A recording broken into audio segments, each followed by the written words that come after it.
प्रदेश के समस्त शिक्षाविद भाइयों बहनों, मैं जितेंद्र शाही 4 सितंबर 2020 का ऑडियो आपके बीच में प्रेषित कर रहा हूं। शिक्षक दिवस के पूर्व संध्या पर आप सबको शुभकामनाएं देते हुए मैं आपसे अपील भी करना चाहता हूं, क्योंकि मेरा मन व्यथित है।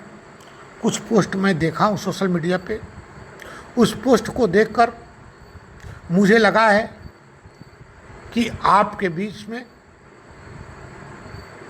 आप को अपना सुझाव प्रेषित करें। मानना न मानना आपके ऊपर निर्भर करता है। कल शिक्षक दिवस है। 5 सितंबर 2020 को एक तथाकथित संगठन द्वारा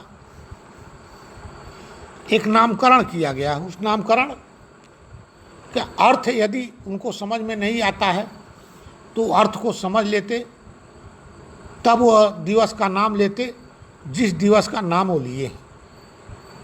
क्रांति का शब्द क्या होता है शायद वो जान जाते तो ऐसा नामकरण नहीं करते। जिसके ऊपर एक भी FIR न हो, कभी जेल न गया हो, वो क्रांति का बात करता है तो ये भी एक हंसी की बात होती है कि कैसे वो व्यक्ति क्रांति की बात कर दिया। शायद उनके दोनों हाथ में लड्डू आने वाला होगा। विशेषकर नॉन टेट वाले भाइयों से मेरा अपील है कि आप तो क्रांति में शामिल हो जाओगे और जिसके हाथ में लड्डू है धीरे से सरक लेगा, आपकी ज़िंदगी बर्बाद हो जाएगी और आप कहीं के नहीं रह पाओगे। मैं इस क्रांति दिवस में और मेरा संगठन इस क्रांति दिवस में कभी प्रतिभाग नहीं करेगा। कल शिक्षक दिवस के दिन शिक्षा मित्रों की भविष्य उज्जवल कैसे कराया जाए उसको मनाना चाहिए। कितना जल्दी शिक्षा मित्रों का भविष्य उज्जवल हो उस पर चर्चा होनी चाहिए। क्रांति नहीं होनी चाहिए। शिक्षक कभी क्रांति नहीं करना चाहता है न करता है, लेकिन कुछ नेता द्वय द्वारा ऐसा निर्णय लिया गया है। आप खुद समझने की कोशिश करना। जिस व्यक्ति के ऊपर कभी FIR न हुआ हो, जो व्यक्ति कभी जेल न गया हो, वो क्रांति की बात करता है तो कहीं न कहीं आपके भविष्य पे ठोकर मारने का प्रयास कर रहा है। आपका भविष्य उज्जवल है। मानव संपदा पोर्टल पे एक एक बिंदु का समाधान करा रहा हूँ। थोड़ा सा कमी है मेरे साथी। आज कोरोना वायरस नहीं रहता तो शायद आपकी आर्थिक स्थिति इतना मजबूत कर दिया होता। मैं अपने प्रयास से उसकी कल्पना नहीं की जा सकती। मुझे जानकारी है, सरकार के मंतव्य भी जानकारी है, लेकिन लगातार किसी व्यक्ति पर हैमरिंग किया जाए वो अच्छी बात नहीं है। कैसे किस तरह विपरीत परिस्थितियों में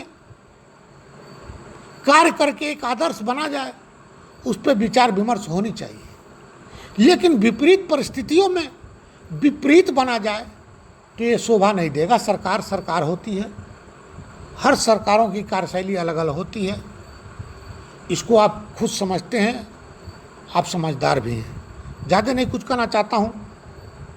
मेरा मंतव्य था यदि कोरोना वायरस नहीं रहता तो हर मंडल में हमारे एक आदर्श अधिकारी श्रीमान महानिदेशक साहब आपके बीच में मौजूद रहते।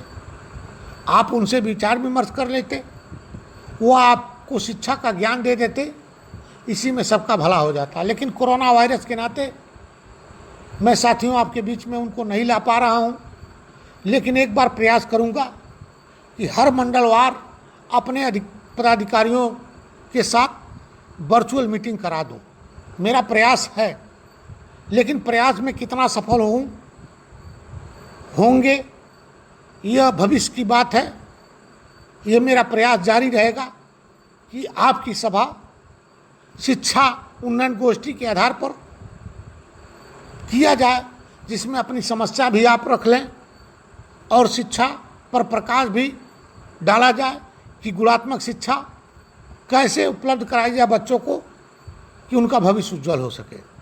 साथियों, मैं कहना चाहता हूँ, ज़्यादा नहीं कुछ कहना चाहता।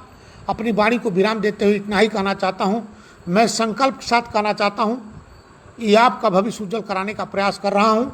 यदि इको गार्डन जैसे कल का नामकरण आपने किया पेपर में, मीडिया में, सोशल मीडिया पे हाईलाइट किए, तो वही हर्ष होगा जो ये नेता दो लोग जानते हैं।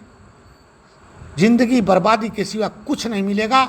इस नाते इसकी जिम्मेदार आप स्वयं होंगे, आप स्वयं होंगे, आप स्वयं होंगे। मेरा संगठन इससे बाहर है और इससे बाहर रहेगा। जय शिक्षक, जय शिक्षा में समाज।